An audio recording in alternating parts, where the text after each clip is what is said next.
ఈ ఊరికి ఒక్కడిగా వచ్చినావు, నిక్కర్తో వచ్చినావు, లుంగితో వచ్చినావు, చిరిగిపోయిన డ్రెస్తో వచ్చినావు, బాటా చెప్పులతో వచ్చినావో. ఒకరిద్దరు అయ్యారా, ఇద్దరు ముగ్గురు అయ్యారా, ముగ్గురు నలుగురు అయ్యారా.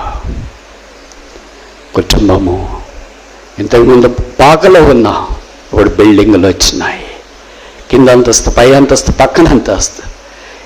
ఒక్కడే వచ్చినప్పుడు నడిచి వచ్చినావు, తర్వాత సైకిల్ కొన్నావు, ఇప్పుడు కారు వచ్చింది. ఏకాకిగా వచ్చినావు, ఆ పాత పేత వస్త్రాలు బీరువా పెట్టుకొని అన్నాడు, this is my call, this is my life, this is my story, this is my song, this is my story. మనల్ని పిలిచిన బేతనీయా ప్రభా సంత తర్వాత వస్తుందిలే. చాలా కుటుంబాల్లో పోరాటాలు ఉన్నాయి, ఇబ్బందులు ఉన్నాయి, చెప్పుకోలేని సమస్యలు ఉన్నాయి. వాళ్ళు కొంతమంది పరితాపడుతున్నారు, పెళ్ళి ఊరికే చేసుకున్నామే అని. పెళ్ళి అయినా కూడా పెళ్ళి కానట్లు ఉన్నవాళ్ళు కూడా కొంతమంది ఇక్కడ కూర్చుని ఉన్నారు. వాళ్ళకి మాకేం తేడా లేదు. నేను చెప్పే మాటలు అర్థమవుతున్నాయి. ఎందుకు ఈ మాటలు చెప్తున్నానంటే, కనుక దేవుడు మనకిచ్చిన భద్రత 3 అంచెలు, నీకు ఇంటి వారికి కలిగిన అంతటికి 3-fold ఫెన్సింగ్, 3 అంతల భద్రత, కాపుదల. కానీ గాయాలతో ఇక్కడికి వచ్చినారా, పోరాటంతో వచ్చినారా, కన్నీటితో వచ్చినారా, వేదంతో వచ్చినారా, కృంగదలతో వచ్చినారా, బరువుతో వచ్చినారా, ఎటు పాలుపోకు వచ్చినారా, ఏం చేయాలో దిక్కుదోచుకు వచ్చినారా. చాలాసార్లు అనుకుంటాం, ఈ గాయం ఎలాగబోతుంది. రకరకాల గాయాలు, చెప్పుకోలేని గాయాలు. కొంతమందికి భర్త చనిపోయింటే గాయం, భార్య చనిపోయింటే గాయం, పిల్లలు చనిపోయింటే గాయం, అప్పులు, అనారోగ్యాలు, పేదరికము, ఇబ్బందులు, పోట్లాట, ఇరుగు పొరుగు సరిహద్దుల సమస్యలు, కోర్టు కేసులు, రకరకాల గాయాలు. మనకి ఎన్ని గాయాలు పడుతూనే ఉంటాయి. రోజు లేచినప్పటి నుండి పడుకునేదాకా ఇవే సరి. ఒక గాయం మానిపోయింది అనేలోపు ఇంకొక గాయం, ఈ గాయం కూడా మానిపోతుంది అనుకుంటే పాత గాయం తిరిగి పెడుతుంది. ఇలా ఒకటి తర్వాత ఒకటి, ఒకటి తర్వాత ఒకటి తర్వాత ఒకటి గాయాలు రేగుతూనే ఉంది. చివరికి విసిగిపోతా. మనుషునికి చేసే గాయాలు చాలా లోతైనవి. తెలియకుండా కొన్ని చేయొచ్చు, తెలిసి కొన్ని చేయొచ్చు, ఇష్టపూర్వకంగా కొన్ని చేయొచ్చు, తెలియదని కొన్ని అమాయకంగా చేయొచ్చు. మనిషి గాయాలు చేస్తాడు, గాయాలు కట్టలేడు. 78వ కీర్తన 69వ వచనం మనం కలిసి చదువు. తాను అంతరిక్షమును కట్టినట్లు, తాను భూమిని నిత్యముగా స్థాపించినట్లు, ఆయన తన పరిశుద్ధ మందిరమును కట్టించు. ఆఖరి వరుస, ఆయన తన పరిశుద్ధ మందిరమును కట్టించు. ఈ బిల్ట్ ఈజ్ శాంక్చురీ. పాత నిబంధనలు మోషే ద్వారా ప్రత్యక్ష గుడారము, సొలొమోను ద్వారా దేవాలయమును కట్టిన దేవుడు కొత్త నిబంధనలు యేసుక్రీస్తు ద్వారా ఆత్మ సంబంధమైన మందిరమును కట్టుచూ ఉన్నాడు. ఆయన పని కూలగొట్టుట కాదు, కట్టుట. ఆయన కట్టడానికి భూమి మీదకి వచ్చినాడు. వ్యక్తులను, కుటుంబాలను, సంఘాలను, సమాజాలను, దేశాలను కట్టువాడు యేసుక్రీస్తు ప్రభు. సాతానుడు దానికి భిన్నంగా కూలగొట్టేవాడు, పడద్రోసేవాడు, నాశనం చేసేవాడు.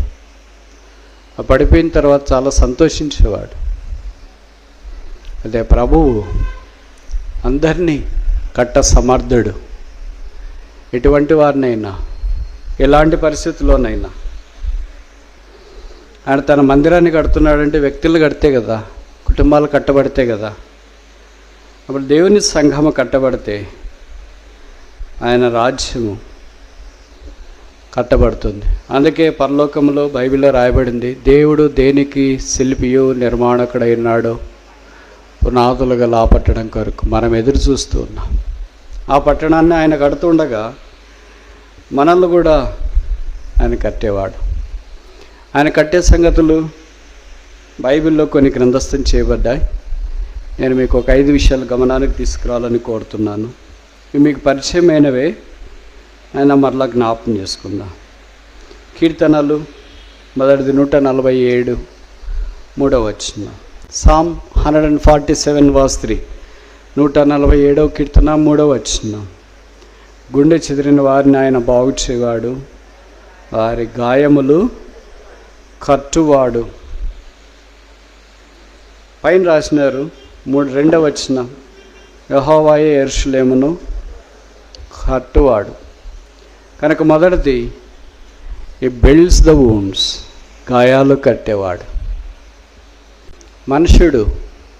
మనుషునికి చేసే గాయాలు చాలా లోతైనవి. తెలియకుండా కొన్ని చేయొచ్చు, తెలిసి కొన్ని చేయొచ్చు, ఇష్టపూర్వకంగా కొన్ని చేయొచ్చు, తెలియదని కొన్ని అమాయకంగా చేయొచ్చు. మనిషి గాయాలు చేస్తాడు, గాయాలు కట్టలేడు. మనందరికీ తెలుసు కదా, లూకా సువార్తలో డాక్టర్ లూకా ఒక మంచి సమరయుని గురించిన వృత్తాంతం రాస్తూ, ఒక మనుష్యుడు యెరూషలేము నుండి యెరికోకు దిగిపోతున్నాడు. అప్పుడు ఆ వ్యక్తి దొంగల చేతికి చిక్కాడు. అతని బట్టలు దోచుకున్నారు, అతన్ని కొట్టారు, కొర ప్రాణంతో కొట్టిమిట్టాడుతుంటే విడిచి పారిపోయారు. ఆ త్రోవలో యాజకుడు వచ్చాడు, అటగా వెళ్ళిపోయాడు. లేవీడు వచ్చాడు, చూసి వెళ్ళిపోయాడు. సమరయుడు వచ్చాడు, జాలిపడ్డాడు, దగ్గరికి వెళ్ళాడు. 34వ వచనం 10వ అధ్యాయం, గాస్పల్ అకార్డింగ్ టు డాక్టర్ లూకా సువార్త 10:34. అతనిని చూచి అతని మీద జాలిపడి, అంటే సమరయుడు దగ్గరికి పోయి నూనెయు ద్రాక్షరసమును పోసి అతని గాయములను కట్టి, ఆయన కట్టేవాడు. అంతకుముందు పైన సాతాను వాళ్ళు ఏం చేశారు, లేదా దొంగలు ఏం చేశారు, 30 వచనం 30వ వచనం. యెరికో పట్టణమునకు దిగి వెళ్ళుచు దొంగల చేతిలో చిక్కెను, వారు అతని బట్టలు దోచుకొని అతన్ని కొట్టేవారెవరు? దొంగలు. కట్టేవాళ్ళెవరు? సమరయుడు. వీడి రెండిట్లో మనం ఏ రకం? మొదటి రకమా, రెండవ రకమా? ఈ 2 రకాలు కానీ 3వ రకం ఉంది. వాళ్ళెవరు? లేవీయులు. వాళ్ళెవరు? యాజకులు. ఇక్కడ కనిపిస్తున్నారు, వాళ్ళు వచ్చినారు, చూసినారు, వెళ్ళిపోతూ ఉన్నారు. అదొక టైపు. అలాగే మీటింగ్ కూడా వచ్చినాం, చూసినాం, బాగానే ఉంది, ఏర్పాట్లు చేసినారు, వాక్యం విన్నాం, భోజనం చేస్తాం, మన దారిని మనం వెళతాం. ఎవరు వాళ్ళు? యాజకులు, లేవీయులు. ఆ సమరయుడు ఏం చేస్తాడు? గాయాలతో ఉన్న వాని దగ్గరికి వచ్చి తన ఫస్ట్ ఎయిడ్ వాడి గాయములు కట్టి. గాయాలు చేసేవాళ్ళు దొంగలు, గాయాలు కట్టేవాళ్ళు సమరయుడు యేసుక్రీస్తు ప్రభు. కనుక క్రైస్తవ యాత్రలో మనం సాగిపోతున్నప్పుడు గాయాలు కలుగుతూ ఉంటాయి. ఆ గాయాలన్నీ ఆయన మాత్రమే బాగు చేయగలడు, కట్టగలడు. ఎందుకంటే ఆయన మన కొరకై శిలువలో గాయపరచబడ్డాడు. యెషయా 53:5లో చెప్పబడింది, అతడు పొందిన దెబ్బల చేత మనకు స్వస్థత. ఆయన గాయాల కంటే మన గాయాలు ఎక్కువైనవి కాదు. చాలాసార్లు అనుకుంటాం, ఈ గాయం ఎలాగపోతుంది? రకరకాల గాయాలు, చెప్పుకోలేని గాయాలు. కొంతమందికి భర్త చనిపోయింటే గాయం, భార్య చనిపోయింటే గాయం, పిల్లలు చనిపోయింటే గాయం, అప్పులు, అనారోగ్యాలు, పేదరికము, ఇబ్బందులు, పోట్లాట, ఇరుగు పొరుగు సరిహద్దుల సమస్యలు, కోర్టు కేసులు, రకరకాల గాయాలు. ఈ ఎరికో మార్గానికి వెళుతున్న అయితే దొంగలకు కొంతమంది వచ్చినారేమో, కొన్ని గాయాలే కొట్టినారేమో. మనకి ఎన్ని గాయాలు పడుతూనే ఉంటాయి రోజు లేచినప్పటి నుండి పడుకునేదాకా. ఇవే సరి. ఒక గాయం మానిపోయింది అనేలోకి ఇంకొక గాయం. ఈ గాయం కూడా మానిపోతుంది అనుకుంటే పాత గాయం తిరిగి పెడుతుంది. ఇలా ఒకటి తర్వాత ఒకటి గాయాలు రేగుతూనే ఉంది. చివరికి విసిగిపోతాం. అందుకే పైనుండి కింద దాకా స్రావము కలుగుతుంది. యెషయా గ్రంథం 1వ అధ్యాయంలో రాశారు కదా, గాయాలు పచ్చి అవి మెత్తన చేయబడలేదు, కట్టబడలేదు, ఫస్ట్ ఎయిడ్ దానికి ఏం లేదు. ఆ పుండ్లోను చూస్తే చాలా కష్టము, ఉండలేము. యేసు కొరకు, ప్రభు కొరకు అనేకసార్లు జీవించేటప్పుడు ఆయన అనుమతించిన గాయాలైతే పర్వాలేదు. సాధారణంగా ఆయన అనుమతించే గాయాలు తక్కువ, మనం చేసుకునే గాయాలు ఎక్కువ. ఎందుకు చేసుకుంటారు గాయాలు? దయ్యం బట్టి. సేనా దయ్యం పట్టిన వాడు వానికి తనకు తానే గాయాలు చేసుకున్నాడు. కానీ గాయాలు రెండు రకాలుగా అవుతాయి. తనకు తానే చేసుకోవచ్చు, దయ్యం పట్టినోని సేనా దయ్యం పట్టిన వలే, లేదా పక్కన దొంగలు చేయొచ్చు. కానీ గాయాలు ఏదైనా ప్రభువు కడతాడు. నేను ఇలాగ చెప్పినాను, మళ్ళీ గాయాలు చేసుకోవటానికి ప్రయత్నం చేయొద్దండి. మన బుద్ధిహీనతను బట్టి, అవిధేయతను బట్టి, కాని తీర్మానాలను బట్టి భవిష్యత్ గాయాలైతే ప్రభు కడతాడు. God overrules all our mistakes, otherwise I will never be here and will never be there. దేవుడు మన పొరపాట్లన్నీ ఓవర్ రూల్ చేసినాడు, దాటిపోయినాడు. అందుకని నేను ఇక్కడ ఉన్నా, మీరు కూడా అక్కడ ఉన్నారు. లేకపోతే నేను ఇక్కడ ఉండను, మీరు కూడా అక్కడ ఉన్నారు. ఆయన దృష్టి నుంచి చూడగా ఆయన ఎదుటి ఎవడు నీతిమంతుడిగా కనబడగలడు. ఆయన పరిశుద్ధ పర్వతాన్ని ఎక్కగలిగిన వాడేవాడు, ఆయనతో ఉండగలిగిన వాడేవాడు, ఆయనతో మాట్లాడగలిగిన వాడేవాడు. యేసు ప్రభు యొక్క రక్తం ద్వారా కడగబడి పరిశుద్ధపరచబడి ఆయన యొక్క జనముగా చేయబడుతూ వచ్చినా. కానీ గాయాలతో ఇక్కడికి వచ్చినారా? పోరాటంతో వచ్చినారా? కన్నీటితో వచ్చినారా? వేదంతో వచ్చినారా? కృంగదలతో వచ్చినారా? బరువుతో వచ్చినారా? ఎటు పాలుపోకు వచ్చినారా? ఏం చేయాలో దిక్కుదోచుకు వచ్చినారా? అంటే బైబిల్లో రాయబడింది, గాయం కట్టువాడు యెహోవాయే. ఆయన కట్టాలని కోరుతున్నాడు. నీకు ఇష్టమైన నా గాయాలు కట్టొద్దంటే ఆయన కట్టలేడు, బలవంతాన రాలేడు. ఈ మంచి సమరేడు వెళ్తున్న దారిలో ఆ ప్రాణంతో లేదా కొర ప్రాణంతో కొట్టిమిట్టాడుతున్నవాడు ఆ సమరేనికి తను అప్పగించుకున్నాడు. అందుకని ఫస్ట్ ఎయిడ్ అంతా చేసినాడు, గాయాలకు అంతా పూసినాడు, వాహనం మీద ఎక్కించుకున్నాడు. నన్ను తీసుకెళ్ళొద్దనంటే ఆయన ఏం చేయలేడు. కనుక మనం మనపూర్వకముగా ప్రభుకు అప్పగించుకున్నప్పుడు ఆయన మనకు సహాయం చేస్తాడు. రెండవది 51వ కీర్తన, Psalm 51 verse 18. 51వ కీర్తన 18వ వచనం. కీర్తన 51:18.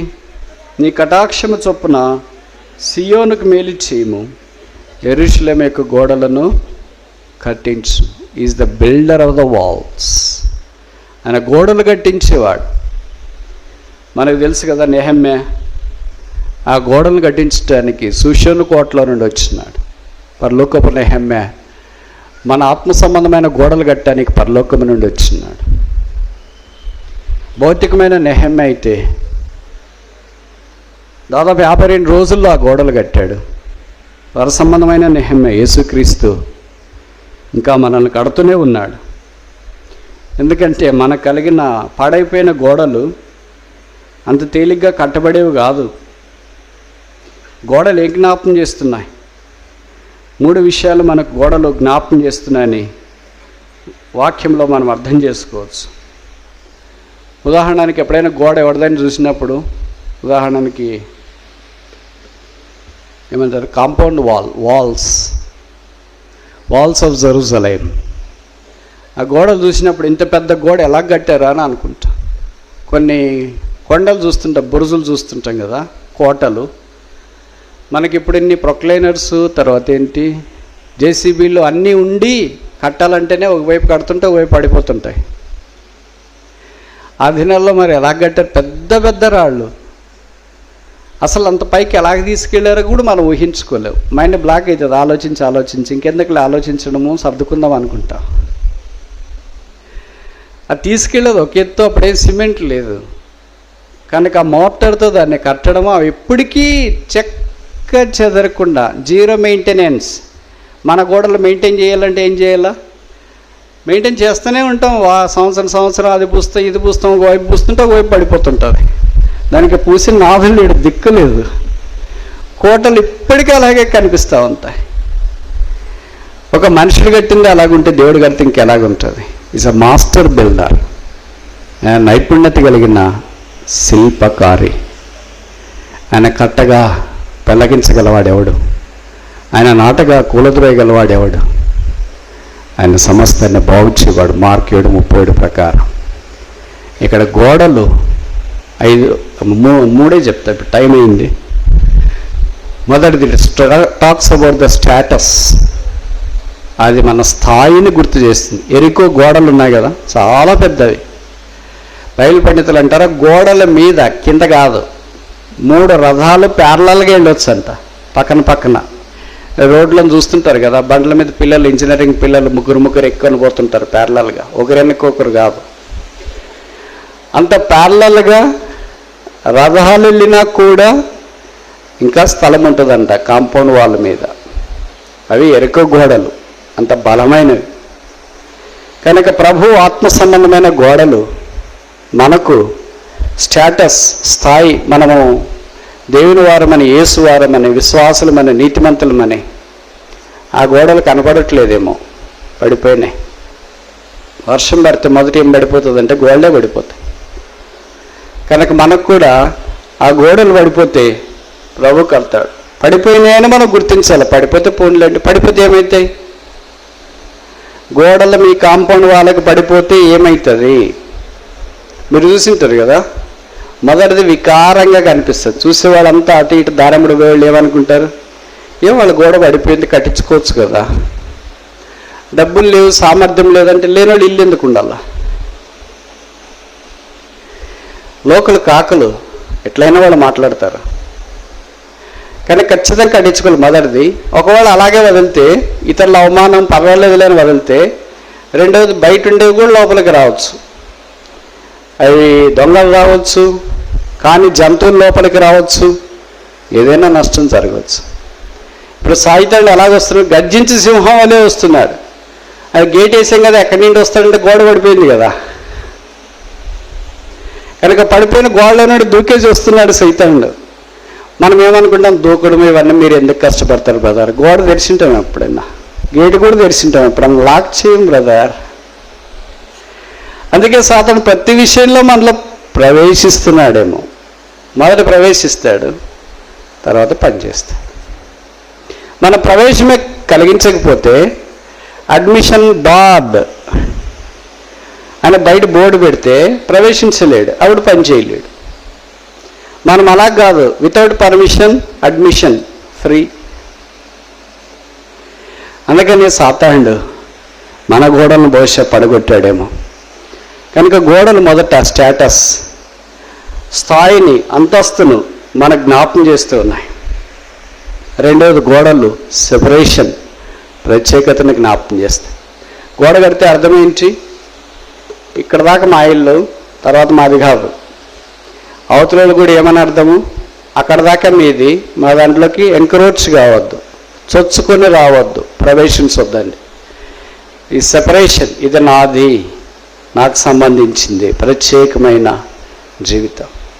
యెరూషలేము కూడా ప్రభు అలాంటి గోడలు నిర్మించినాడు, మనకు అలాంటి గోడలు నిర్మించినాడు. మన ప్రత్యేకమైన జీవితం కొరకే పిలిచినాడు, ప్రత్యేకపరిచి వాడుకోవాలని కోరుతున్నాడు. A separated person can only be a sacrificial saint. ప్రత్యేకించబడిన వ్యక్తి మాత్రమే ప్రభు పని చేయటానికి పురమాయించబడే త్యాగం కలిగిన వాడు. No separation, no sacrifice. No sacrifice, no sanctuary. ఎందుకంటే పరిశుద్ధ స్థలం నిర్మించబడాలంటే త్యాగం ఉండాలి కదా. వారు వస్తువులు తీసుకొని వచ్చినారని చూసినాం, తమను తాము అప్పగించుకున్నారని చూసినాం. అవన్నీ కలిస్తేనే మందిరం నిర్మించబడుతుంది, కలవకుండా నిర్మించబడదు. అలాగే ప్రభువారు మనల్ని కట్టడానికి రెండవది ప్రత్యేకమైన జీవితం కోరుతున్నాడు. మన హాస్టల్లో, కాలేజీలో, ఎక్కడ పనిచేస్తున్నా లోకంతో కలిసిపోకుండా, అదే సమయంలో లోకానికి శత్రువులు కాకుండా, మిత్రులు కాకుండా, యేసు ప్రభు యొక్క జెండాను చూపిస్తూ, ప్రేమను తెలియచేస్తూ, ఆయనను వెల్లడి చేస్తూ, ఆయన సిలువను ఊరేగిస్తూ జీవించాలని మనం కోరబడుతూ ఉన్నాం. That's a life of separation. అందుకే మీకు తెలుసు కదా, ఇశ్రాయేలీలు ఐగుప్తులో ఉన్నంత దాకా దేవుడు మోషేను పంపించి విడుదల తీసుకురాక మునిపే నేను మీ మధ్యలో నివసించాలనుకుంటున్నా, మీరు ఒక ప్రత్యేక స్థలం నా కొరకు నిర్మించండి అని చెప్పలేదు. ఒకవేళ అలాగే చెప్పింటే వారు పిరమిడ్ల మధ్యలోనే యేసుప్రభు వారికి కూడా గుడారం కట్టింటారు. God can never dwell among the pyramids of Egypt. Egypt పిరమిడ్లో దేవుడు నివసించడు. ఆలోచించినారా ఎప్పుడైనా? టైం లేదు కదా మీకు. ఓకే, మొదట పుట్టిన కుమారుని ఎందుకు చంపాలా అని అంటే, ఇశ్రాయేలు మొదలుపెట్టిన కుమారుణ్ణి దేవునికి ప్రతిష్ఠించడము దైవాజ్ఞ. ఇప్పుడు ఈ ఆజ్ఞను వాళ్ళు కూడా ఏం చేస్తున్నారంటే, ఎవరు కాపీ కొట్టేదే కదా, కట్ అండ్ పేస్ట్. కనుక ఐగుప్తు కూడా ఏం చేస్తుందంటే, మా మొదటి పుట్టిన పిల్లలను కూడా మా వాళ్ళకి ఇస్తాం అంటే, we are on par with Christ. యేసుతో, దేవుడితో, క్రీస్తుతో, యెహోవాతో మేము కూడా equal. You can never be equal with almighty God. సర్వాధిపతి అయిన దేవుడితో నీవు సమానం కాదు. అందుకని దేవుడు తొలిచూలు మగపిల్లవాడిని హతమార్చడానికి మరణ సంహారకుడు ప్రవేశించినాడు అన్న సంగతి మనకు పరిచయం. ఐగుప్తీల్లో ఆ మరణం వచ్చింది, ఇక వారు అప్పగించలేరు. They can never be on par with Jesus Christ. ఇంకో మాటలో చెప్పాలంటే ఏమో తెలుసా? జ్యేష్ఠ కుమారుడు యేసుక్రీస్తు ప్రభు. వాడు జ్యేష్ఠ కుమారుడు, మీ జ్యేష్ఠ కుమారుడు, అంత మేమంతా ఒకటే. హై భాయ్ నో, ఒక్కడే. లోకరక్షకుడు ఒక్కడే, ప్రభు ఒక్కడే, బెస్సి ఒక్కడే, క్రీస్తు ఒక్కడే, రక్షకుడు ఒక్కడే, మూలరాయి ఒక్కటే, మార్గం ఒక్కటే, పరలోకం ఒక్కటే, ద్వారం ఒక్కటే, జీవం ఒక్కటే, సత్యం ఒక్కటే. ఆయనే జ్యేష్ఠుడని యేసుక్రీస్తు ప్రభు. అందుకనే దేవుడి ప్రజలైన ఇశ్రాయేలు ఐగుప్తులో నుండి బయటకు వచ్చిన తర్వాత వారు అరణ్యంలో ప్రత్యేకముగా దైవ సన్నిధిని అనుభవించినట్లుగా గుడారాన్ని నిర్మించాలని దేవుడు ఆజ్ఞాపించినాడు. కనుక మనము లోకములో నుండి ఆధ్యాత్మికంగా వేరు చేయబడినప్పుడు ప్రభు మన మధ్యలో నివసిస్తాడు. Where there is separation there is sanctuary. No separation no sanctuary. Separation and sanctuary are twin words, go together. ఈ ప్రత్యేకంగా జీవించుట, పరిశుద్ధ స్థలం అనేది రెండు కలిసి ఉన్నాయి. జంట నగరాలు, జోడు పిల్లలు, కవల పిల్లలు, ప్రాణ స్నేహితులు, జంట పట్టాలు కలిసి సాగిపోతున్నాయి. మూడవది, గోడలు మనకి ఏం జ్ఞాపకం చేస్తున్నాయంటే సెక్యూరిటీ, భద్రత, కాపుదల. గోడలు లేకపోతే ఏమైతాయి? బయటవన్నీ లోపలికి రావచ్చు. నేను ఇందాక చెప్పాను కదా, దుమ్ము, ధూళి, సంత, సరకు ఏదైనా లోపలికి ప్రవేశించడానికి అవకాశం ఉంది. ఈ కాంపౌండ్ వాల్ కల్చర్ అనేది మామూలు మన డెవలప్డ్ కానీ కంట్రీస్లో మాత్రమే ఉంటుంది. డెవలప్డ్ అయిన కంట్రీస్లో కాంపౌండ్ వాల్ కల్చర్ ఉండదు. అమెరికా, యూకే, యూరప్ ఇట్లాంటి దగ్గర అంత ఉండదు. అంటే పట్టణాల్లో కాదు, గ్రామాల్లో. కవెంట్రీస్ అంటారు, అంటే చిన్న చిన్న పల్లెలు అంటారు. వాళ్ళకి నా బార్డర్ ఇదే, నీ బార్డర్ ఇదే అని కల్చర్ ఉండదు. ఎవరో మనలాంటి వాళ్ళు పోయిన వాళ్ళు తడుకులతో దాంతో ఇంత బార్డర్ కట్టుకుంటారు, కానీ అక్కడ వాళ్ళు కట్టుకోరు. ఎందుకంటే అంతమందే. కనుక ఇక్కడ దేవుని యొక్క వాక్యం దగ్గరికి మనం వచ్చినప్పుడు ఇది మనకు స్టేటస్, స్థాయిని జ్ఞాపకం చేస్తుంది. రెండవది సెపరేషన్, ప్రత్యేకతని జ్ఞాపకం చేస్తుంది. మూడవది ఏం జ్ఞాపకం చేస్తుంది? సెక్యూరిటీ, భద్రత, కాపుదలని జ్ఞాపకం చేస్తుంది. ఇప్పుడు ఈ గోడలు కూడా కట్టమంటే అర్థం ఏంటి? ఈ మూడు పడిపోయినాయి. ఏం పడిపోయింది? స్టేటస్ పడిపోయింది. ఆత్మీయమైన స్థాయి మర్చిపోయినాం. దేవుని పిల్లలు మనం మర్చిపోయినాం, పడిపోయింది. రెండవది ఏంటి? ప్రత్యేకమైన జీవితం, అది పడిపోయింది. మూడవది ఏంటి? సెక్యూరిటీ, కాపుదల, భద్రత అంతా పడిపోయింది. మనకున్న కాపుదల మనకు కనపడదు, కానీ సైతానికి కనిపిస్తుంది. అందుకే యోబు 1:10 మనం చూస్తాం, సైతాన్ని దేవుడి దగ్గరికి వచ్చి లూసిఫర్ అన్నాడు, నీవు అతనికిని, అతని ఇంటి వారికి, అతనికి కలిగినంతటికి కంచె వేసివు కదా. కంచె వేసింది లూసిఫర్కి కనిపించింది, కానీ యోబుకి కనిపించలే. కనుక దేవుడు మనకిచ్చిన భద్రత 3 అంచెలు. నీకు, ఇంటి వారికి, కలిగిన అంతటికి 3-fold ఫెన్సింగ్, 3 అంతల భద్రత, కాపుదల. ప్రతి క్రైస్తవ విశ్వాసి, యేసుని ఎరిగిన వ్యక్తి తెలుసుకోవాల్సింది. 121 కీర్తన మనం చూస్తాం, ఇశ్రాయేలును కాపాడువాడు. ఈ దట్ ప్రిజర్వెత్, ఆయన కాపాడువాడు, కరుణించువాడు, భద్రపరచువాడు, కనికరం చూపువాడు. కనుక మన గోడలు ఆయన కట్టాలని కోరుతున్నాడు. మూడోది చూస్తామా? కీర్తనలు 127 1. Psalm 127 verse 1. 127వ కీర్తన 1వ వచనం, యెహోవా ఇల్లు కట్టించని యెడల దాని కట్టువారి ప్రయాసము. 3వది ఏం కడుతున్నాడు? ఈజ్ బిల్డింగ్ ద హౌస్, ఆయన ఇంటిని కట్టుచున్నాడు. సొలొమోను దేవుని మందిరాన్ని 7 సంవత్సరాలు కట్టాడు. అది దేవుని ఇల్లు. అందుకే ఎబ్రీ 3లో మనం చూస్తాము, విశ్వాసమును స్థిరముగా చేపట్టిన యెడల మనమే ఆయన ఇల్లు. వీఆర్ హిస్ హౌస్, మనమే ఆయన ఇల్లు.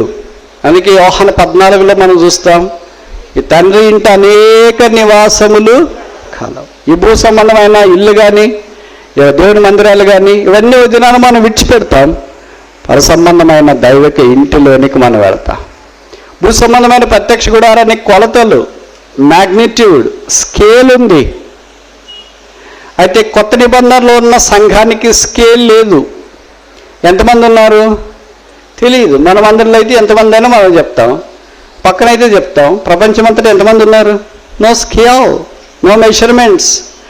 అందుకనే ప్రకటన గ్రంథంలో చెప్పబడింది, ఎవడునో లెక్కింప శక్యము కాని గొప్ప సమూహం వచ్చింది. ప్రతి గోత్రం, ప్రతి భాష, ప్రతి ప్రాంతం, ప్రతి స్థలములో నుండి వచ్చినారు. మీరు ప్రత్యక్ష గుడారంలో ఎవరైనా చదివిన వాళ్ళకు, గుర్తుపెట్టుకునే వాళ్ళకి, ఆలోచించే వాళ్ళకి పొడవు, వెడల్పు, ఎత్తు ఈ 3 కొలతలు ఇచ్చినాడు. మందం ఎంత ఉండాలా ఇచ్చినాడా?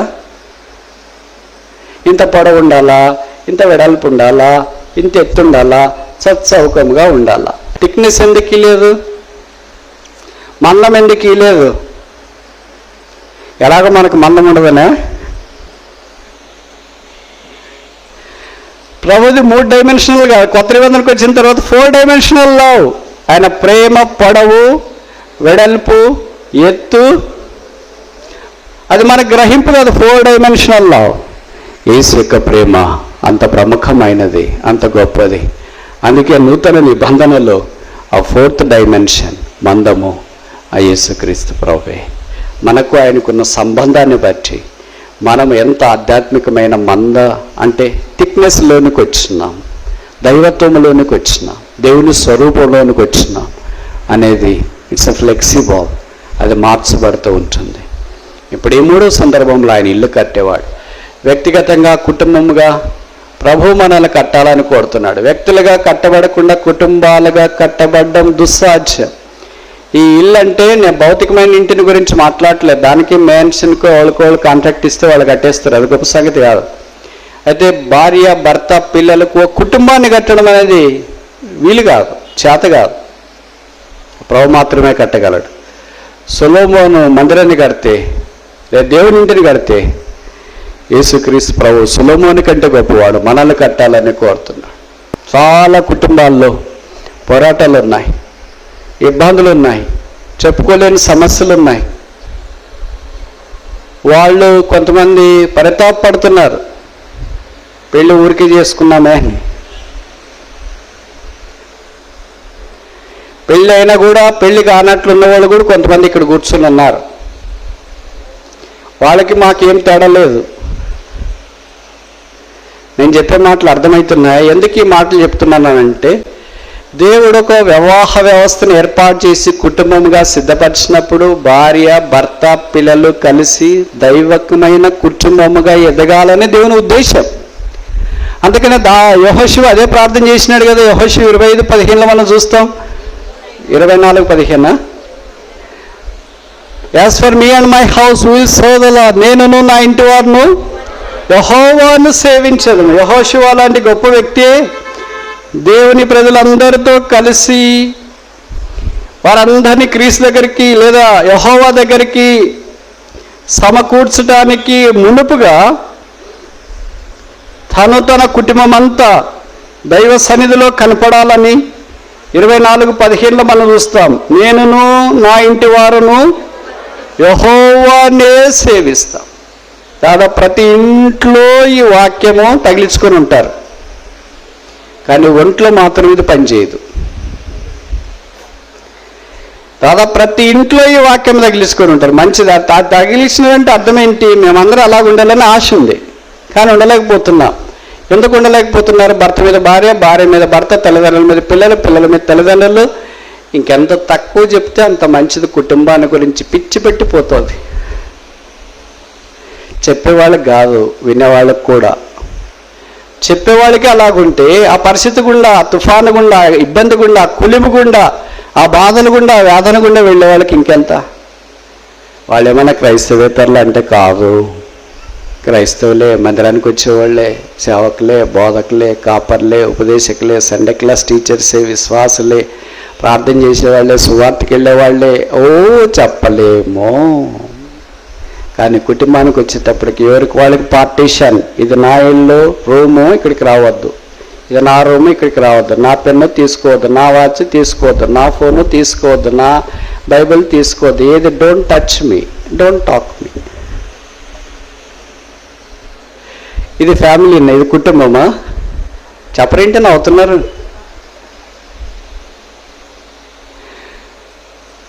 అలాంటి కుటుంబాలు ఉంటే ప్రభు అక్కడ నివసిస్తాడా? ఆ కుటుంబంలో వచ్చి నివాసం చేస్తాడా? అందుకే దావీదు దినవృత్తాంతాల 1 గ్రంథం 17:27 అన్నాడు, యెహోవా నిత్యము నా కుటుంబము నీ సన్నిధిలో ఉన్నట్లు ఆశీర్వదించము. నీవు ఆశీర్వదించిన ఎడలా అదెన్నటికి ఆశీర్వాదం. కుటుంబం దైవాశీర్వాదంతో నింపబట్ట కంటే గొప్ప ఆశీర్వాదం భూమి మీద ఇంకేం లేదు. భార్యాభర్తలు మీరు రక్షణ పొంది ప్రభు దగ్గరికి రావడం ఎంత ప్రాముఖ్యమో, అలాగే దేవుడు మిమ్మల్ని ప్రేమించి మీకు ఇచ్చిన పిల్లలు కూడా ప్రభు దగ్గరికి రక్షణకి వచ్చి అంతే ప్రాముఖ్యం. మీరొక్కళ్ళే రక్షణ పొంది మీరొక్కళ్ళే క్రైస్తవ జీవితం జీవించి, ఏవో బ్రదర్ నా మట్టుకు బైబిల్లో రాయబడింది కదా మీ సొంత రక్షణను భయంతో వడకతో కొనసాగించడని, అలా కొనసాగించుకున్నానంటే whatever the next generation? మీ తర్వాత వచ్చే వాళ్ళ సంగతి ఏంటి? వాళ్ళ నాన్నగారు అమ్మగారు వెళ్ళిపోయారు, పిల్లలు చూడండి ఎలాగైపోయారు, కుక్కలు చించిన స్థిరాలు అయిపోయారు, గాలి పటాకాల వల్ల అయిపోయారు, రోడ్లంబడి తిరుగుతున్నారు. వాళ్ళ నాన్నగారు అన్నమాగా ఎంత పని చేశారండి, ఎంత సేవ చేశారండి. మరి ఇప్పుడు పిల్లలు ఇలాగ ఎందుకు అయిపోయారండి? పిల్లల్ని పట్టించుకోలేదా? బైబిల్లో నేర్పించలేదా? పిల్లలారా నా దగ్గర రండి, యెహోవా యందు భయభక్తులు మీకు నేర్పేదని. ఇవన్నీ ఎందుకు చెప్తున్నానంటే, ఒకవేళ మీరు అనుకోవచ్చు నీకేం లైసెన్స్ ఉందా ఇవన్నీ చెప్పడానికి అని. నా పెద్ద లైసెన్స్ ఇదే. ఇంతకంటే మించిన లైసెన్స్ మీరు ఇస్తారా? This is my licence. I can speak based upon this licence and authority. దేవుని వాక్యం అనుగ్రహించిన లైసెన్స్ ఇదే కనుక దీన్ని ఆధారం చేసుకునే ప్రకటిస్తున్నా. మా భారం అంతా ఏంటంటే మీరు మాత్రమే కాదు, మీ తర్వాత వచ్చే ప్రారంభం ఏంటి? What about the generation that follows you?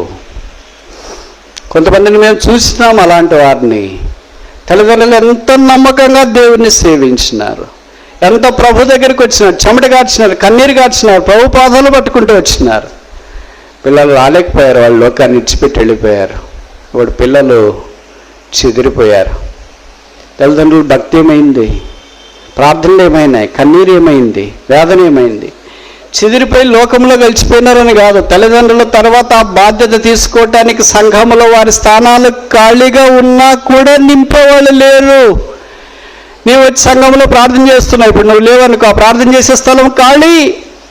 నువ్వు వచ్చి సంఘంలో ఆరాధన చేస్తున్నావు, ఇప్పుడు నువ్వు ఆరాధన అయిపోయింది, ప్రభు నిన్ను పిలిచినాడు లేడనుకో, ఆరాధన చేసే స్థలం ఖాళీ. నువ్వు పాటలు పాడుతున్నావు, కీబోర్డ్ వేస్తున్నావు, వాక్యం చెప్తున్నావు, బోధిస్తున్నావు, రకరకాల పిల్లల పరిచయం, అన్ని పరిచయాలు చేస్తున్నావు. ఒక రోజు వచ్చిన తర్వాత శరీరం పనిచేయదు కదా, చేత కాదు కదా. ఒకవేళ ప్రభు పిలుపు వస్తే వెళ్ళిపోతాం కదా. But who next? What is the take away message? What is a way forward for the church? సంఘానికి ముందు చూపేంటి, తీసుకుని వెళ్ళే వర్తమానం ఏంటి? Not me but the generation to follow me. నేనే కాదు, నేను మాత్రమే కాదు, నా వెనుకతనము యేసుక్రీస్తు ప్రభు కొరకు జీవించేవారు ఉండాలి దేవుని యొక్క ఉద్దేశం. ఒకవేళ మోషే ఆ తరాన్ని సిద్ధం చేయకుండా ఉంటే యెహోషువ ఎలాగొస్తాడు? ఏలియా సిద్ధం చేయకుండా ఉంటే ఎలీషా ఎలాగొస్తాడు? పౌలు సిద్ధం చేయకుండా ఉంటే తిమోతి, తీతు, ఫిలోమోను, ఒనేసిము ఇలాంటి వాళ్ళు ఎలాగొస్తారు? ఈ దినాన మన పితరులు మనల్ని సిద్ధం చేయకుండా ఉంటే మనం ఎలాగొస్తాం? మనం సిద్ధం చేయకపోతే what is the future of the church? సంఘం యొక్క భవిష్యత్తు ఏంటి? ఖాళీ కుర్చీలేనా? ఖాళీ చాపలేనా? ఖాళీ మందిరాలేనా? అందుకే చాలా డెవలప్డ్ కంట్రీస్లో చర్చిలు మూతపడినాయి. కొన్ని పబ్బులకు ఇచ్చేసినారు, కొన్ని ఖాళీ స్థలాలకు అమ్మేసినారు. మీరు అనుకుంటారు ఎందుకు అలాగే చేసినారని. మనలాంటి బిల్డింగ్లు అయితే మెయింటైన్ చేయడం తేలిక, ఫారిన్లో బిల్డింగ్లు మెయింటైన్ చేయడం తేలిక కాదు. వెరీ వెరీ ఎక్స్పెన్సివ్, చాలా ఖరీదుతో కూడింది. ఖరీదు ఉండాలంటే ఆఫరింగ్స్ రావాలి, ఆఫరింగ్స్ రావాలంటే ప్రజలు రావాలి. ప్రజలే చర్చికి రావట్లేదు. చర్చికి వచ్చేవాళ్ళంతా ఎలా ఉంటారు తెలిసిన అక్కడ ఫారిన్లో? ముస్లిం మొదక నడవలేని వాళ్ళు, ఆ తర్వాత కారులో ట్యాక్సీలో వచ్చేవాళ్ళు ఉంటారు. అరుదుగా కుటుంబాలతో సహా వచ్చేవాళ్ళు కనిపిస్తూ ఉంటారు. అదే మన ఇండియన్స్ వెళ్ళి కుటుంబాలతో సహా వెళితే నాకు కొంతమంది చెప్తుంటారు ఎప్పుడైనా నేను బయటికి వెళ్ళినప్పుడు, బ్రదర్ మన తెలుగు చర్చ్ ఇక్కడ లేదని పలానా ఇంగ్లీష్ చర్చ్కి వెళ్ళాను, వాళ్ళు మమ్మల్ని ఎంత ప్రేమిస్తున్నారు బ్రదర్, ఎందుకు ప్రేమిస్తున్నారు అని అంటే ఒకటే సెంటెన్స్ చెప్తారంట, we love to see you coming to the house of the Lord with the family on the Lord's day to worship him truth and spirit. ఆత్మతో సత్యముతో దేవుని సాన్నిధ్యంలోనికి కుటుంబంగా వచ్చి మీరు ఆరాధించేది మేము చూసి సంతోషిస్తూ ఉన్నాం.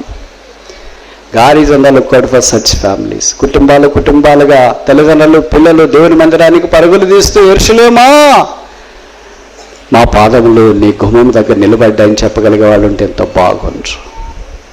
ఇప్పుడు ఎట్లుందంటే భర్త ఒక టైంలో వస్తాడు, భార్య ఒక టైంలో వస్తాడు, కొడుకు ఒక టైంలో వస్తాడు, కూతురు ఒక టైంలో వస్తాడు. వస్తే రాకపోతే అది కూడా లేదు. ఏం చేయలేదు బ్రదర్, మరి ప్రార్థన చేస్తున్నాము.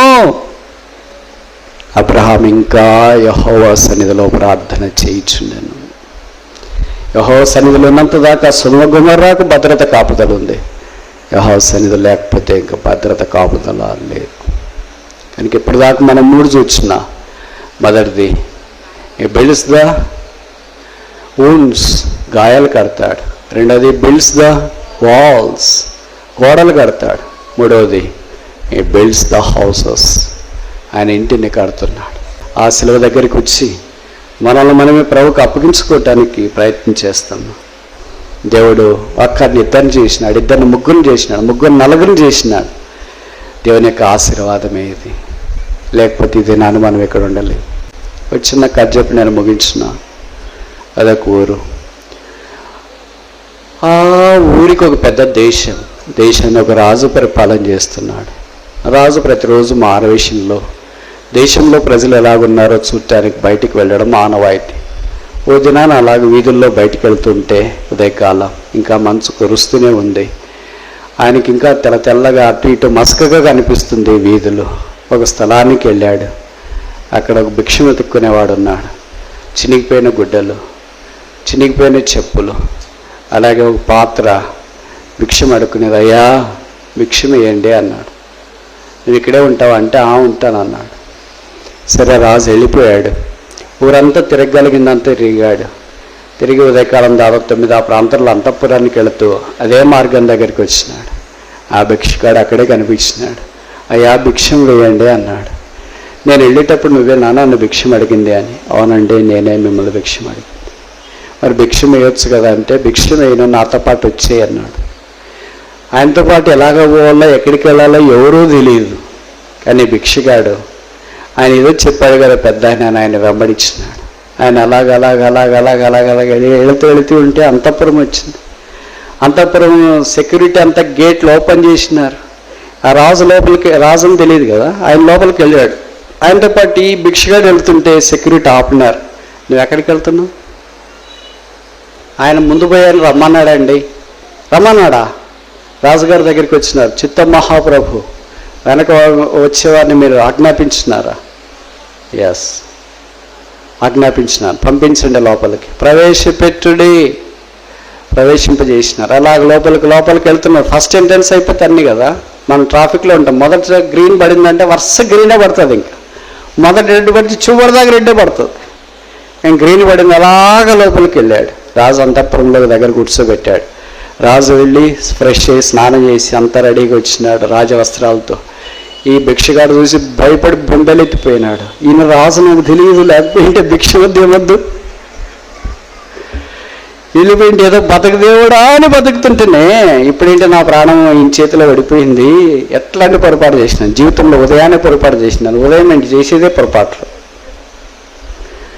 అనుకో. ఇంకేం చేస్తానులే, సస్తే బతికితే భిక్షమతో ఈ రోజుకి ఆఖరి కథ సమాప్తం, పరిపూర్ణం, పరిసమాప్తం అని అనుకున్నాడు. అప్పుడు రాజు చెప్పాడు, వీడిని తీసుకుని వెళ్ళి ఒక మంచి గదిలో స్నానం చేయించి వస్త్రాలు వేయించి మళ్ళీ తీసుకుని రండి అన్నాడు. ఈయన వెళ్ళి మంచి గదిలో ప్రవేశపెట్టినారు. స్నానం చేస్తున్నారు. డవ్ షాంపూ షవర్ టవాల్ అన్నీ చేస్తున్నారు. తెల్లగా గుర్తొచ్చింది, మామూలుగా బలిచ్చేటప్పుడు దేన్నైనా బాగా స్నానం చేయాలి. మీకు తెలుసు కదా, చాలామంది క్రైస్తవేతర కుటుంబం నుండి వచ్చిన వాళ్ళు ఉంటారు. బయట దారిలో తిరిగి దున్నపోతుని కూడా బాగా స్నానం చేయిస్తారు, కోడిని కూడా నీళ్ళు పోస్తారు. దానికి బాగా ఇంకేంటంటే లాస్ట్ నీకు ఇది పూజ, ఆకలి పూజ కనుక అనుకున్నాడు, ఇది నాకు ఆఖరి పూజ ఏమో, అందుకే స్నానం చేయిస్తారు. ఏనాడు స్నానం ఎరగని ఇంత బాగా, ఇప్పుడు స్నానం. ఏనాడు డవ్ సూపు డవ్ షాంపూ తెలియదు, ఇప్పుడు అన్నీ ఎంత లోపల మాత్రం రాదను. బయటికేమో డావ్ పావురం, లోపలేమో కావు కాకి అని అనుకున్నాడు. స్నానం చేసి బంటలు తీసుకొని రాజు దగ్గర ప్రవేశపెట్టినాడు. దారిలో వెళుతుంటే ఏమడిగావు?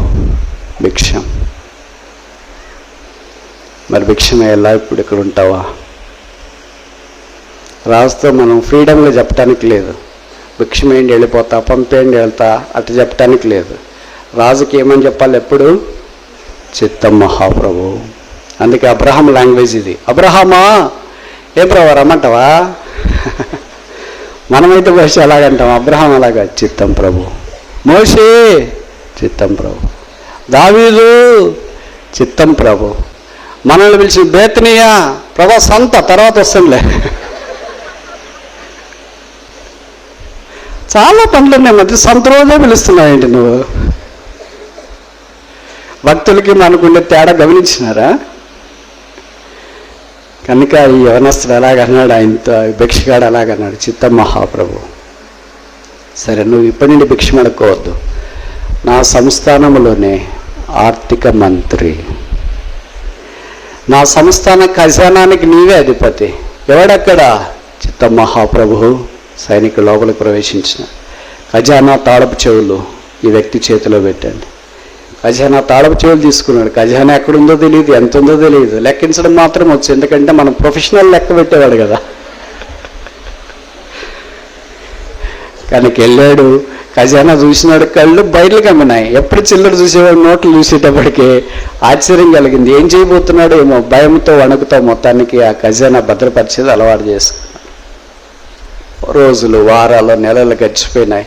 రాజు అప్పుడు పిలిచి అడుగుతున్నాడు, ఎట్లుంది ఖజానా, ఉద్యోగము, బాధ్యతలు, ఆదాయము, ఖర్చులు అన్నీ ఎట్లున్నాయంటే అన్నీ బాగున్నాయి. మన బాగా మెయింటైన్ చేస్తుంటారు కదా, స్పేర్స్గా ఖర్చు పెడుతుంటారు, బాగా చూసి ఖర్చు పెడుతున్నాడు. ఇక జీవితం చాలా బాగా జరిగిపోతుంది. తెలుగులో ఎప్పుడు ఒక సామెత ఉంటుంది కదా, ఒక్క రోజులోనే బండ్లు ఓడలు అయితే అన్నట్టుగా. ఆయన అంటే పడని వాళ్ళు ఉంటారు కదా పక్కన ఇరుగు పొరుగు, వాళ్ళ రాజుకు వచ్చి ఏం చెప్పినారు? మహాప్రభు చెప్పండి ఏంటి?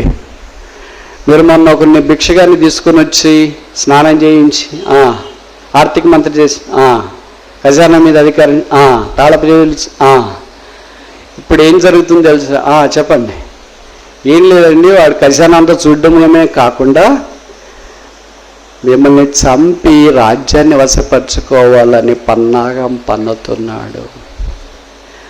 రాజుకి చంపుతానంటేనే శరాఘాతం, భయం. ఎందుకంటే వాళ్ళ రాజుల ప్రాణాలు అరిచేతిలో పెట్టుకున్నాడు. ఎవడెప్పుడు చంపుతాడో తెలియదు. భార్యను చంపొచ్చు, కొడుకైనా చంపొచ్చు, కూతురైనా చంపొచ్చు, పక్కన ఏమైనా చంపొచ్చు, ఎవరైనా చంపొచ్చు.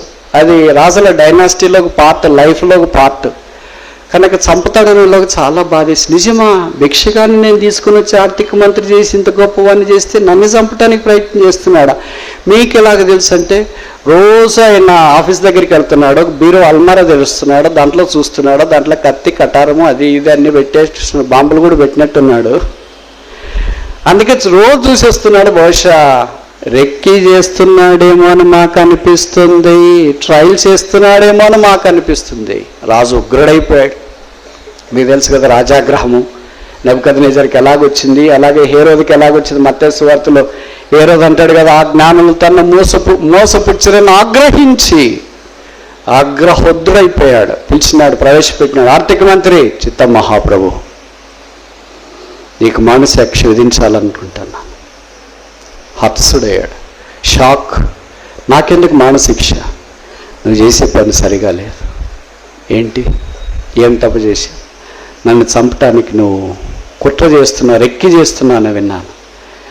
రాజు చిరంజీవి, ఇది బైబిల్ భాష, రాజు చిరంజీవి ఎగనగాక నేను నీ దృష్టికి నేరం చేసిన వాడను కాను కదా.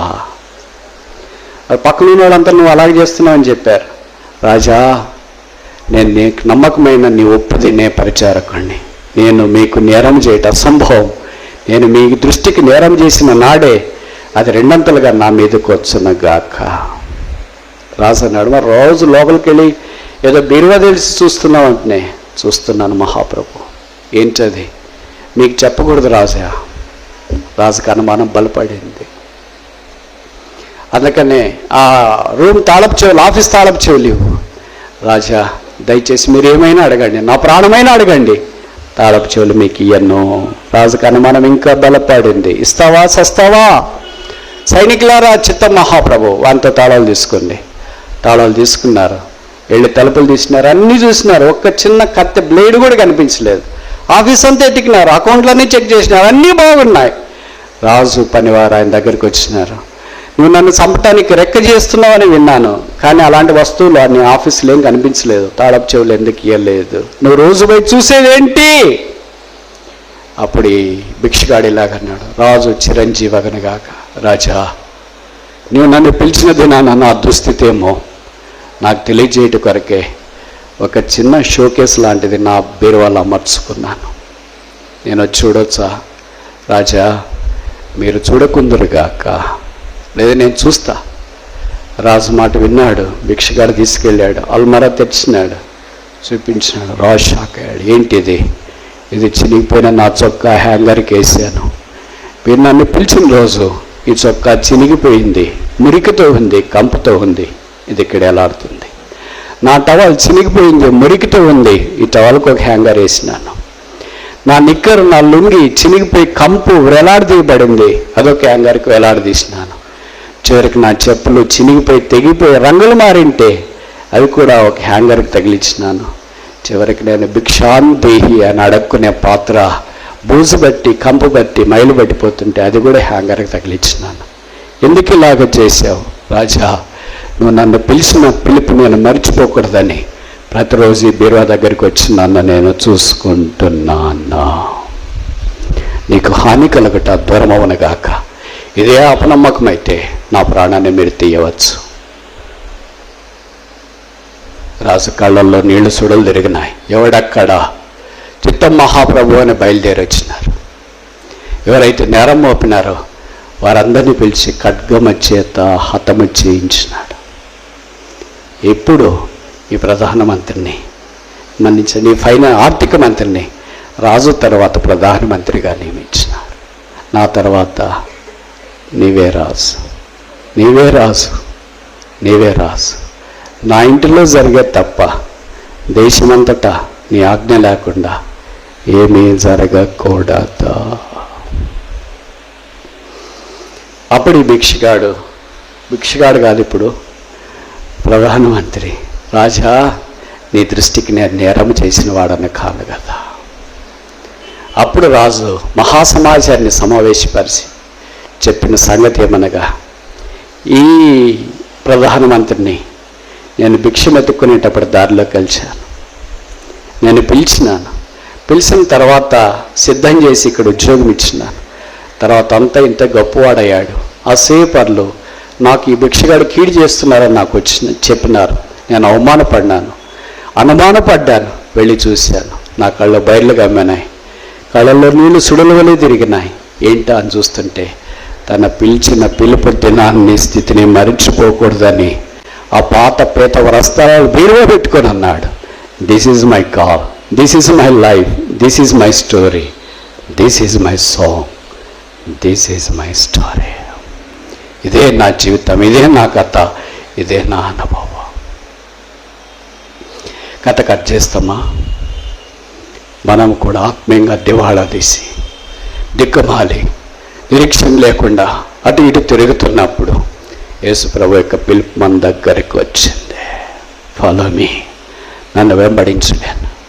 ఈ ఊరికి ఒక్కడిగా వచ్చినా, నిక్కర్తో వచ్చినా, లుంగితో వచ్చినా, చిరిగిపోయిన డ్రెస్తో వచ్చినా, బాటా చెప్పులతో వచ్చినావో, ఒకరిద్దరయ్యారా, ఇద్దరు ముగ్గురయ్యారా, ముగ్గురు నలుగురయ్యారా. కుటుంబము ఇంతకుముందు పాకలో ఉన్నా ఇప్పుడు బిల్డింగులు వచ్చినాయి, కింద అంతస్తు, పై అంతస్తు, పక్కన అంతస్తు. ఒక్కడే వచ్చినప్పుడు నడిచి వచ్చినావు, తర్వాత సైకిల్ కొన్నావు, ఇప్పుడు కారు వచ్చింది. ఏకాకిగా వచ్చినావు, ఇప్పుడు నువ్వు ఈ లోకాన్ని విడిచిపోతే నీ మీద పడి ఏడ్చేవాళ్ళు నీకు దేవుడు ఇచ్చినాడు. ఇప్పుడు సైతాన్ ఏం చెప్తున్నాడంటే, ఈయన పిలుపుకి తగినట్లుగా జీవించట్లేదు. యేసు ప్రభు మనల గురించి ఏం సాక్ష్యం ఇవ్వాలని కోరుతున్నాడంటే, నా పిలుపుకి తగినట్లుగా మీరు జీవిస్తున్నారు. నేను మిమ్మల్ని పిలిచినాను, ఈ రాజు అయితే భిక్షగాన్ని ప్రధానమంత్రిగా చేయటానికి పిలిచినాడు. రాసులకు రాసు, ప్రభులకు ప్రభు యేసుక్రీస్తు నీచులైన మనల్ని ప్రధానమంత్రులు మాత్రమే కాదు, ఆయనతో కూడా కూర్చుండబెట్టట కొరకై ఆహ్వానించిన. ఈ లోక రాజ్యాలు గతిస్తాయి, ఆయన రాజ్యం నిశ్చలమైనది, అంతము లేనిది, సదాకాలం ఉండేది, దైవికమైనది, పరిశుద్ధమైనది, సొలొమోనును మించిన రాజ్యం, దావీదును మించిన రాజ్యం, శాశ్వత రాజ్యం, మహిమా రాజ్యం, పరలోక రాజ్యం, నిత్యముండే రాజ్యం, సదాకాలం ఉండే రాజ్యం, లయము కాని రాజ్యం, అంతము లేని రాజ్యం, మహిమా రాజ్యం, ఏకైక రాజు పరిపాలించే రాజ్యం, పాపము లేని రాజ్యం, పరిశుద్ధమైన రాజ్యం, పుణ్య రాజ్యం, ఆధ్యాత్మికమైన రాజ్యం, దైవికమైన రాజ్యం, వేదన, కృంగుదల, అవమానం, నిట్టూర్పు, నింద, గాయాలు లేని రాజ్యం, పరలోక రాజ్యం. దాని కొరక యేసు పాపులమైన పడి చెడిపోయిన మనల్ని పిలిచినాడు. ఇప్పుడు ముగించక మన ప్రశ్న ఏంటంటే, ఆ పిలుపుకి తగ్గట్టుకు జీవించకుండా పడిపోయి, దూరం అయిపోయి, గోడలు పడిపోయినాయి, ఇల్లు పడిపోయింది, గాయాలు ఎక్కువైపోయినాయి, ఏం చేయాలో దిక్కుదలేక ఇక్కడికి వచ్చిన యేసు ప్రభు సెలవిస్తున్నాడు, నేను మిమ్మల్ని కట్టుతాను, ఐ విల్ బిల్డ్ యూ. వస్తారా? దావీదు గొర్రెల దొడ్లో నుండి తీసుకొని వచ్చినాడు. నేను అనుకుంటా గొర్రెను కూడా ఆయన దావీదు పెట్టుకొని ఉన్నాడు ప్రతిరోజు చూసుకోవటానికి. This is my call, this is my humble beginning. ఇక్కడి నుండి నేను వచ్చిన, ఈ గొర్రెల దొడ్లో నుండి వచ్చిన, గొర్రెల దగ్గర నుండి వచ్చిన, గొర్రెల స్వరంలో నుండి వచ్చిన, ఇప్పుడు యెహోవా స్వరం వినే స్థానంలోనికి వచ్చిన. This a phenomenal transformation, astronomical change. యేసు మాత్రమే మార్చేయగలడు, మార్చగలడు. అలాంటి అనుభవం నాకు కూడా కావాలని కోరితే ప్రభు మనల్ని వ్యక్తిగతంగా, కుటుంబముగా కట్టాలని కోరుతున్నాడు. ఆయన ద్వారా కట్టబడ్డం ఇష్టమేనా? కట్టబడితే ఆయన వాడుకోవాలని కోరుతున్నాడు. వాడబడితే వచ్చే తరం నీదే. రాబోయే దినాల్లో సంఘము బాధ్యత, సేవకులు, పరిచారకులు, దేవుని సేవించే దైవ సేవకులు, ఆయన వాక్యాన్ని ప్రకటించే పిట్టల్లాంటి వాళ్ళు, ఆయన వాక్యాన్ని మోసుకుని వెళ్ళే పావురాలు లాంటి వాళ్ళు, ఆయన కొరకు సాక్షులుగా జీవించే సింహం లాంటి వాళ్ళు, ఆయన కొరకు ఆశ కలిగి పరిగెత్తే దుప్పి లాంటి వాళ్ళు, ఆయన కొరకు అంతరిక్షంలోనికి ఎగిరిపోయే పక్షిరాజు లాంటి వాళ్ళు నిడదవోలు పరిసర ప్రాంతాల్లో ఉండాలని దేవుడు కోరుతున్నాడు. అలాంటి వాళ్ళు ఇక్కడ లేరా? అలాంటి వాళ్ళు ఇక్కడ లేరా? ప్రభువా, రాబో తరం కొరకు నేనున్నాను, నన్ను వాడుకో, నన్ను సిద్ధం చేయి, నన్ను వినియోగించుకో, నన్ను కరుణించు, నన్ను కట్టు, నన్ను బాగు చేయి, నన్ను కూడా నీ పరిచర్య కొరకే సాక్షిగా వాడు.